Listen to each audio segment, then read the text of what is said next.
Halo sahabat Dikbud, gimana belajar daringnya? Udah terbiasa dong ya? Haruslah. Menghadapi era disrupsi di tengah pandemi gini, di mana dunia nyata beralih ke dunia maya, kita memang dituntut lebih berinovasi, mampu manfaatin teknologi digital dan adaptif sama perkembangan zaman yang begitu cepat. Makanya penting banget yang namanya perubahan, termasuk di dunia pendidikan. Sebagai bentuk perubahan untuk perbaikan atau bisa dibilang juga reformasi pendidikan, Kementerian Pendidikan dan Kebudayaan mengeluarkan kebijakan baru untuk tahun 2021, yaitu AN atau Asesmen Nasional. Kemendikbud mengeluarkan kebijakan asesmen nasional yang dirancang tidak hanya sebagai pengganti ujian nasional dan ujian sekolah berstandar nasional, tetapi sebagai penanda perubahan paradigma tentang evaluasi pendidikan.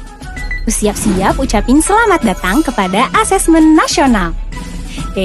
Udah pada penasaran ya? Kalau gitu, mendingan sekarang kita pelajari lebih dalam soal Asesmen Nasional. Yuk!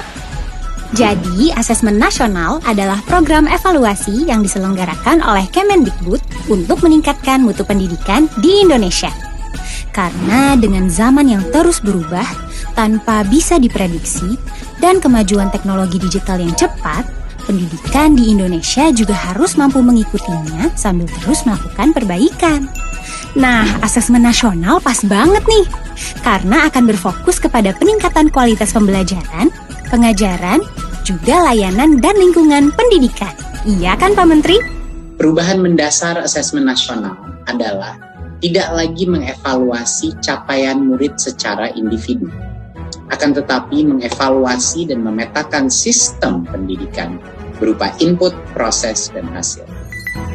Nah, kalau gitu, siapa aja dong yang ikutan asesmen nasional? Terus ujiannya di mana? Sabar, kita ulas satu-satu ya. Peserta asesmen nasional adalah murid kelas 5, 8, dan kelas 11 yang dipilih secara acak sesuai jadwal dan waktu yang telah ditentukan.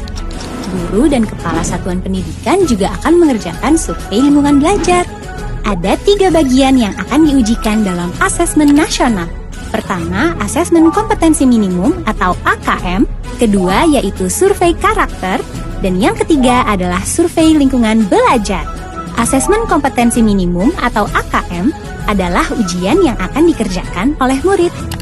AKM dirancang untuk mengukur hasil belajar kognitif murid selama ini melalui 2 hal, yaitu literasi membaca dan kemampuan menggunakan angka atau numerasi.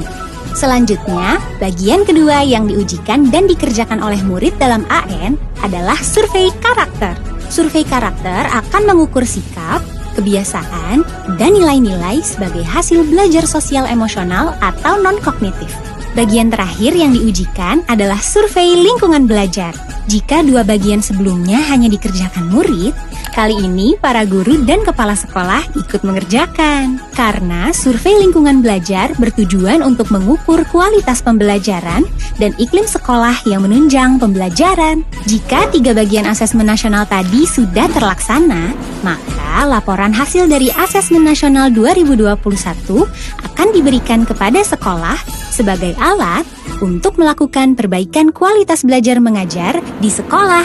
Gimana sahabat Dikbud? Udah jelas kan semua tentang asesmen nasional?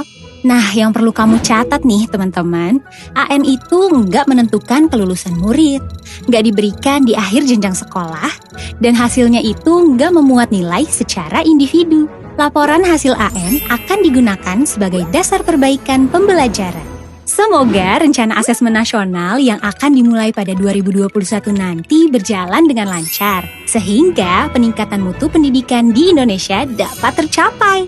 Dan jangan lupa pesan Pak Nadiem Makarim. Mari kita semua bersama-sama mendukung pelaksanaan asesmen nasional mulai tahun 2021 sebagai bagian dari reformasi pendidikan Indonesia. Wah, kalau gini semakin gak sabar ya pengen move on ke AN. Terima kasih dan salam merdeka.